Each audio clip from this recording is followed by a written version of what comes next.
Kita ke sorotan lainnya, Saudara. Badan Pengawas Obat dan Makanan (BPOM) RI mendapati 3 produsen farmasi yang diduga telah memproduksi obat yang mengandung dietilen glikol dan etilen glikol di atas ambang batas.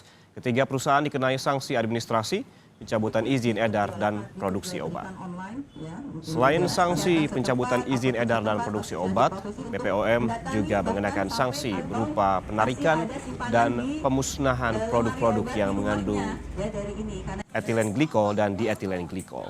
Dari hasil pemeriksaan, 3 perusahaan itu didapati melakukan sejumlah kesalahan, diantaranya menggunakan bahan baku obat tidak memenuhi syarat dengan cemaran EG di atas batas aman dan juga tidak melaporkan penggantian pemasok bahan baku obat. BPOM juga bekerja sama dengan Barreskrim Polri untuk melihat aspek pemidanaannya.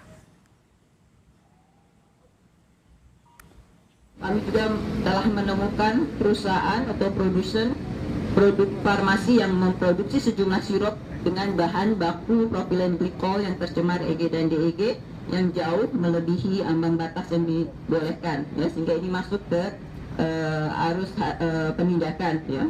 Nah, hasil pemeriksaan sarana produksi sirup obat dengan cemaran EG DEG ini melebihi ambang batas, dan kami juga menemukan bukti bahwa industri farmasi telah melakukan perubahan bahan baku propilen glikol dan sumber pemasoknya.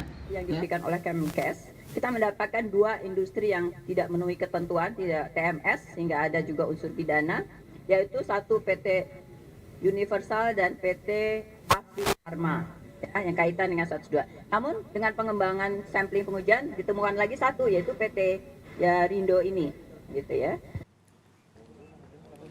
Sebelumnya, PT Universal Pharmaceutical Industries, produsen obat sirup Unibaby, melaporkan perusahaan pemasok bahan baku obat PT Logicom Solution ke Polda Sumut karena diduga menjual bahan baku obat mengandung etilen glikol berlebihan.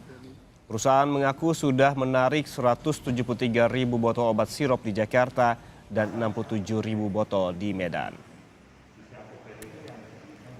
Kami melaporkan penyalur bahan baku PT Logicom yang telah memberikan bahan yang kami anggap sebagai bahan baku melewati ambang batas aman karena kami menguji sampel tersebut. Jadi kami menganggap bahwa dia sudah melakukan penipuan atas perusahaan kita, lalu kita membuat laporan polisi ke Polda, dan laporan ini kami anggap sebagai laporan yang bisa diteruskan ke Mabes Polri.